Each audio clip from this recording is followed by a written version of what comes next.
Direktorat Reserse Narkoba Polda Jawa Tengah menggagalkan peredaran 52 kg narkotika jenis sabu dan 35.000 butir pil ekstasi yang diungkap pada bulan Januari dan Februari 2024. Dari hasil pengungkapan kasus ini, polisi berhasil mengamankan 4 orang tersangka dari jaringan Jawa dan Sumatera yang diduga dikendalikan oleh jaringan narkoba Freddy Pratama.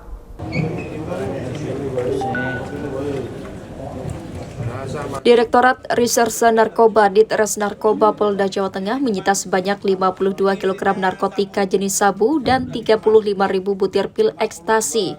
Hasil pengungkapan kasus pada Januari dan Februari 2024. Dari pengungkapan ini 4 orang tersangka yang berperan sebagai kurir diamankan. Kapolda Jawa Tengah Inspektur Jenderal Polisi Ahmad Lutfi pada gelar kasus di Mapolda Jateng di Kota Semarang Jumat 23 Februari menegaskan para tersangka yang ditangkap merupakan jaringan Jawa dan Sumatera. Pengungkapan kasus ini berawal dari penangkapan tersangka di wilayah Sragen pada 12 Januari 2024. Dari hasil pengembangan kemudian polisi menangkap tersangka lainnya di Serang membawa 51 kg sabu dan 34.800 butir pil ekstasi dari Lampung ke Pulau Jawa. Untuk menyamarkan bisnis terlarang ini, narkoba dikemas dalam kemasan teh Cina, disamarkan dalam kardus berisi minuman kemasan dan diangkut menggunakan sebuah truk box.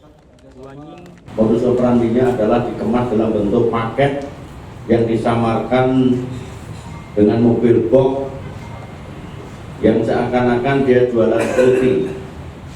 Tetapi hasil penelusuran dari Direktorat Reserse Polda dan jajaran ini bisa kita endus sehingga kita tangkap, kemudian kita bawa ke sini.